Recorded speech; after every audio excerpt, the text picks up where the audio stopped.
Venom 2 release date moved up because Shang Chi put that beat down on the box office. Oh, and Aquaman gets a new suit. Let's talk about it. Welcome to the house.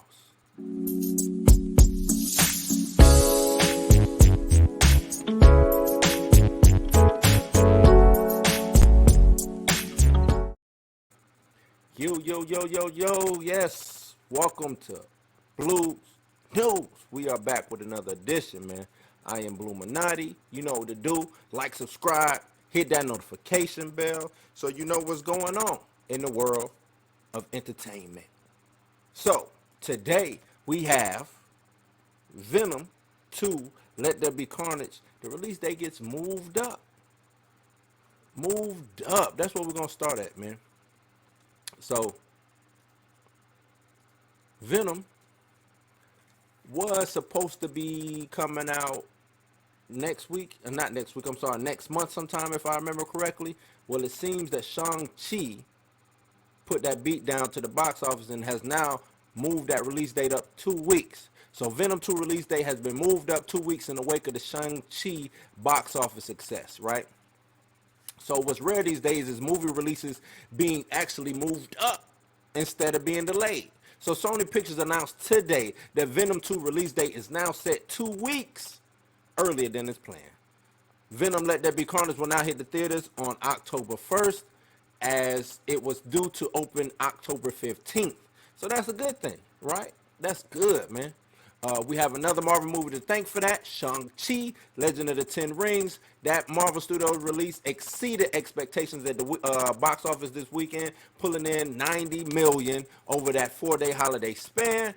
Many are pointing to Shang-Chi's success as the contrast between the hybrid theatrical release with the Disney Plus premiere access and the regular theatrical release with no on-demand Disney Premiere Plus access, right? So Black Widow had that dual threat system. It opened up with a good weekend, right? But then it plummeted in the following week. So week 2, week 3, you just saw that dip down. So now Disney, after realizing or seeing that, they just gave Shang-Chi its own release by itself. So Disney CEO Bob Chapek, he infamously dubbed Shang-Chi's exclusive theatrical release as an experiment. And I'm going to tell you this right now. It was an experiment. He wanted to see if this movie could stand alone by itself in theaters and rake in the money without a Disney Plus premiere access. You see what I'm saying? So, and I'm like, when that uproar happened, I'm like, of course it's a theatrical release. I mean, of course it's an experiment. So theatrical release in this corona, you know what I'm saying, virus environment, yes, it's that's exactly what it is. So now, with Andy Serkis directing Venom Let There Be Carnage, we find Tom Hardy reprising his lead role alongside Michelle Williams and Woody Harrelson. We got that first glimpse of the Venom credit scene, who goes up against the antagonist Cletus Cassidy. This Sony Pictures release is now officially PG-13. A lot of people was mad about that. But hey, that means more people can come to the theaters to watch it. Right? So Naomi Harris co-stars as the antagonist Shriek. Hardy himself had a strong hand creatively in bringing Venom to the life. So we're going to see what that look like, man. And we already know Sony's in the process of building its own Marvel studio or Spider-Man Marvel, what it was called, Spunk or something like that. Spider-Man Marvel characters of Marvel, something. Either way, they got Morbius coming. They have Kraven the Hunter coming, which will be Morbius to be Jared Leto, Kraven the Hunter to be Aaron Tyler Johnson. We got the Venom verse going. So would this be called the Venom verse? I don't know. Either way.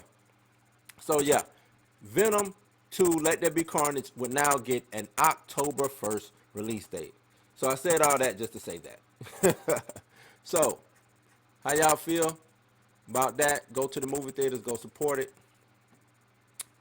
Let's keep moving. Next up, Aquaman. So Aquaman is getting a blue suit. Is that even canon? Well, I'm gonna tell you right now. Yes, it is canon. Aquaman and the Lost Kingdom, which is Aquaman 2, is happening, and he had a blue suit. So this new suit is stealthy. It's got the abs as you can see in the picture. This is a riff on a classic Aquaman costume from the '90s. I think it came from the '90s. So, as you know, it's almost a guarantee for a superhero movie or any highly merchandisable blockbuster these days. New movies in the series, you gotta have a new costume because I gotta sell toys, I gotta sell merchandise, I gotta sell collectibles. So now we're getting a good look at this new suit that Aquaman is gonna be having in Aquaman in the Last Kingdom. So this it was revealed today by the director James Wan and the star Jason Momoa over the weekend, alongside the orange and gold sea green suit from the first movie, adapting Aquaman's iconic costume. In the sequel, Arthur will also wear a stealth suit version of this gear, which trades in the brightly colored original for a dark color palette, accented by silver armor padding along the arms and thighs and a sleeker profile.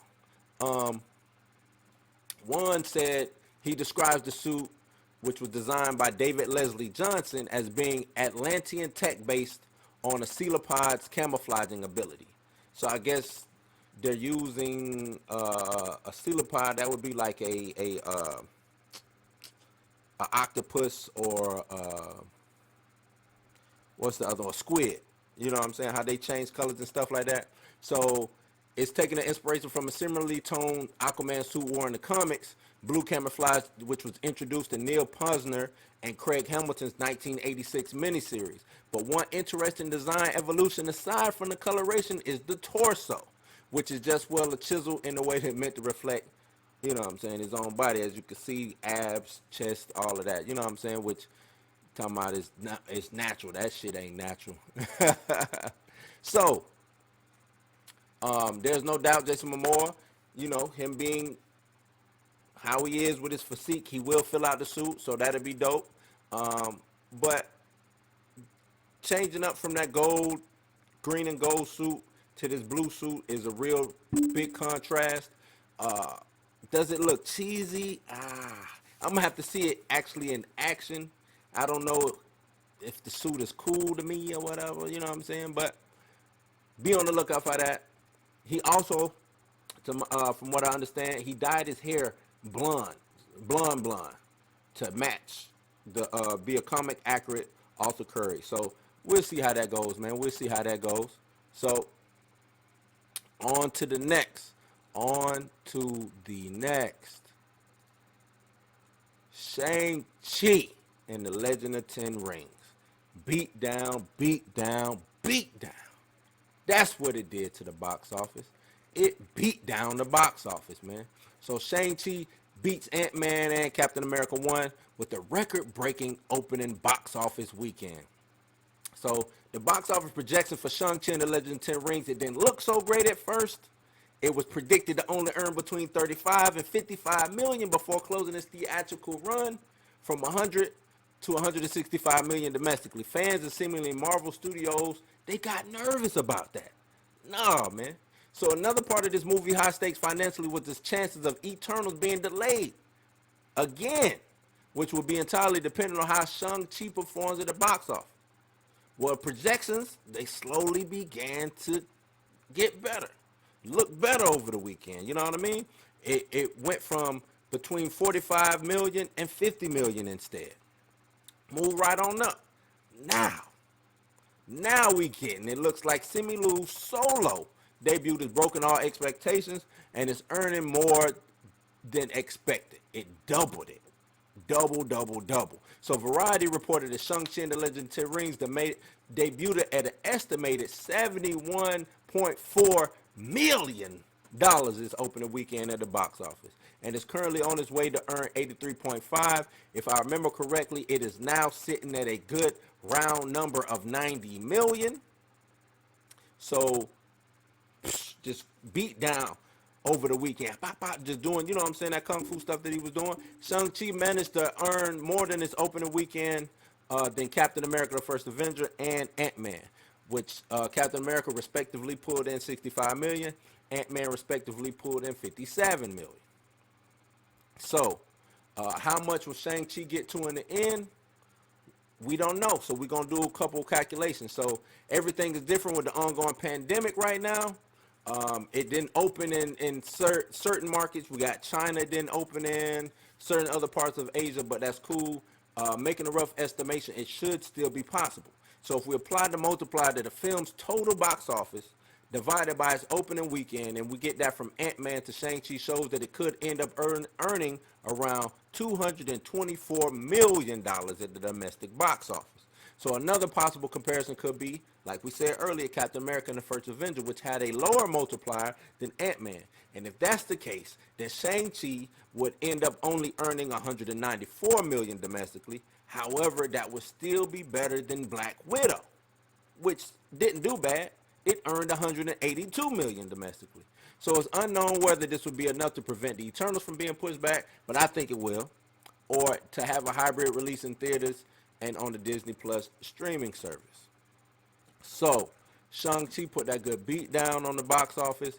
I think Eternals is gonna come out on time. I think Shang-Chi, uh, it might be a drastic dip this second week coming on, but I don't think it's gonna be nothing crazy. I don't think it's gonna be a crazy dip. I think you see. I think I said drastic. It's gonna be a minimal dip. Shang-Chi is that fire. I enjoyed Shang-Chi. Go see it, man. Shang-Chi, Legend of the Ten Rings. Go out, have you some fun, man. Go out and watch it. So that's blues news, man. I appreciate y'all for staying with me and watching this segment. Don't forget to like, subscribe, hit that notification bell, and just being a part of the household, man. Being a house guest. It's cool. It's cool. But you know what? You ain't got to go home, but you got to get the hell up out of here, man. Appreciate it. Peace.